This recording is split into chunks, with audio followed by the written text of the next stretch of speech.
Hello, everyone. This is Dwight Refiner's Fire with Real Deal Clips Bahamas. You can now follow me on YouTube, Facebook, and TikTok at Real Deal Clips Bahamas. This series is called The Political Equalizer. This is clip number 375, part 2. This is the case of $156 billion heist. Who did it and how? Take a listen. Now follow me carefully here, folks. It is illegal what was done to the Bahamian citizen. The Constitution of the Bahamas, the rule of law in the Bahamas, never intended for one man to be given this level of autonomy over assets that don't belong to him.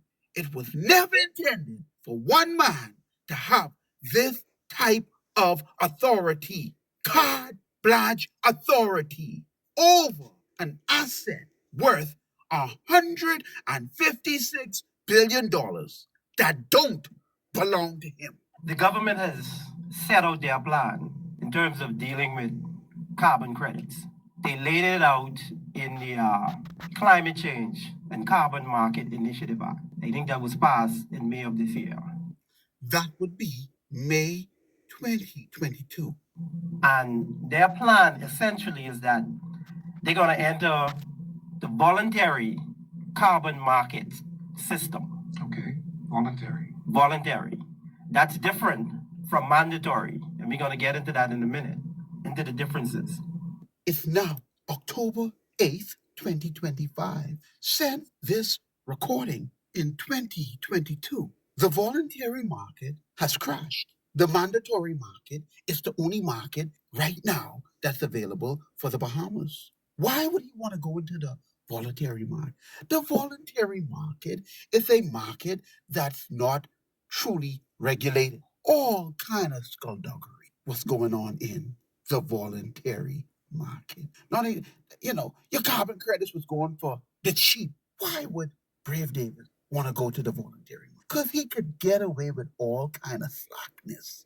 The mandatory market, on the other hand, where there is regulations, where you could get top dollar for your carbon credits, he was trying to avoid. And these are the official people that establish a platform to sell your carbon credits. But he won't go where there's a lot of regulations. He won't go with the voluntary market. But as I said, the voluntary market has since crashed.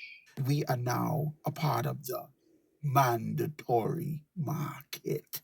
Let me put it where every sheep and goat could get it. When the thief, the Joneser, break into your car and steal your stereo or steal your bumper or steal your headlights, they can't put that stuff for sale in a legitimate shop. They gotta sell it on the streets. They gotta take it to a shop with the steel cars and strip down cars and sell parts on the cheap. They can't take that to a legitimate parts store and ask them to put it on their shelf where you have to pay full price. No, they gotta sell it on the cheap to try to get something for the hot item. And they've determined that they would hire a management company to deal with all of the validation and monetizing of the carbon credits. Okay. But to make it simple, they have a management company.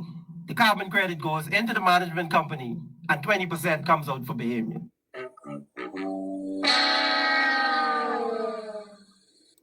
Just 20%. Just about 20.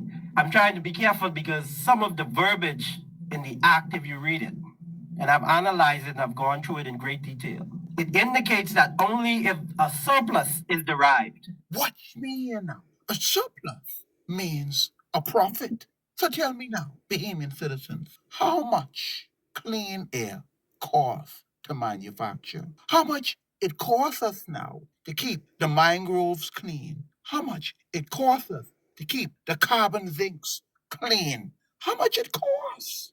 Because this just Mother Nature doing what Mother Nature doing. The only thing we gotta do is keep people from squatting on illegally our heritage land, Lincoln Bean, so they don't put septic tank down in the carbon zinc, Lincoln Bean. That's the only thing we got to do. But look, you go on right there, and clear down hundreds of acres of heritage land illegally. And as he pushed it down, the people was coming with the envelope, giving them the $1,000 he was charging. And people them dropping septic tank down in the carbon zinc. Guess what? You can't use that no more for carbon zinc. So the only thing the government of the Bahamas have to do is enforce the laws. This the same fellow though that say he educating the Bahamian citizen on carbon credits and violating the very tenets of what carbon credit stand for. The man participated in messing up our heritage land. Now we can't even claim that block of carbon zincs in our carbon credit portfolio. Lincoln Bean just cost the Bahamian citizens multiple millions of dollars. But back to the original thought. What does it cost to maintain our carbon sinks? It ain't costing us nothing. So what they mean by if we get a profit, then y'all gonna get 120%. They swinging us that the Bahamian people would participate in the surplus. The word surplus means profit. And it's mainly more concerned about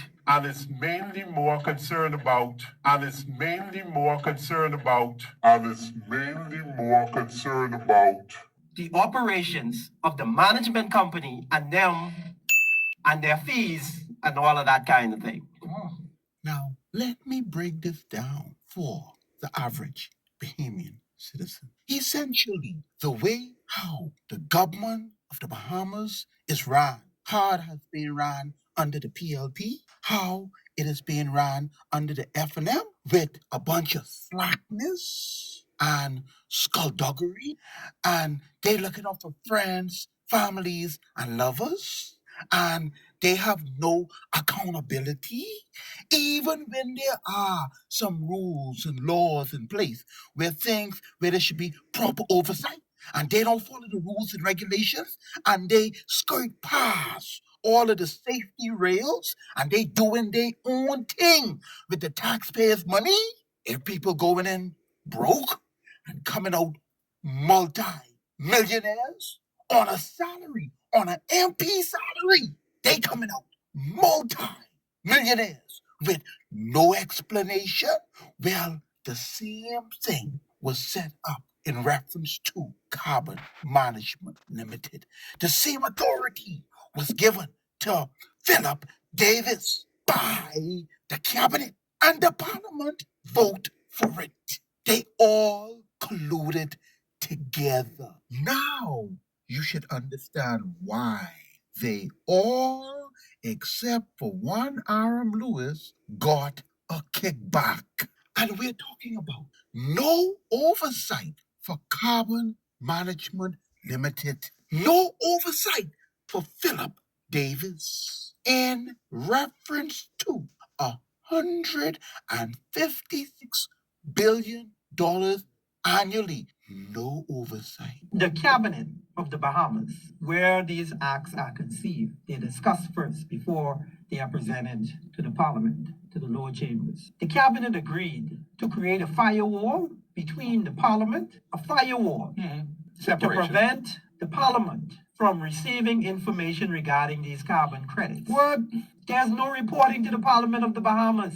There are reporting requirements to the UN that Mr. Miller is responsible for, but there's no reporting to the Parliament of the Bahamas. That means there's no reporting to the people of the country. That's what it means. The firewall has been created. And they agreed to create that firewall.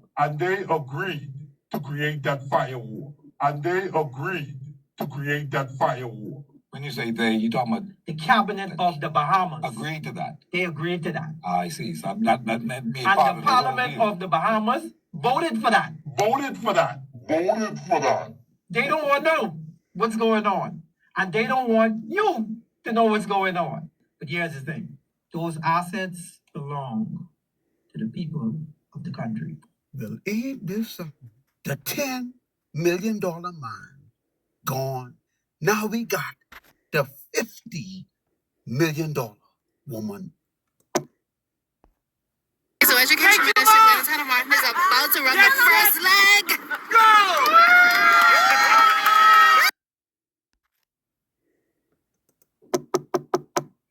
Hey, yeah, what's going on, Blackbeard? Hey, what? All right, man. All right, bro. Hey, folks, Blackmail say he wants the last word.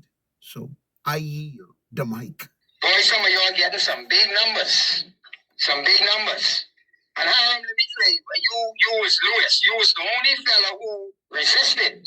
Yeah, Hiram Lewis. So I want to congratulate you, Hiram, but same like everyone else, you know?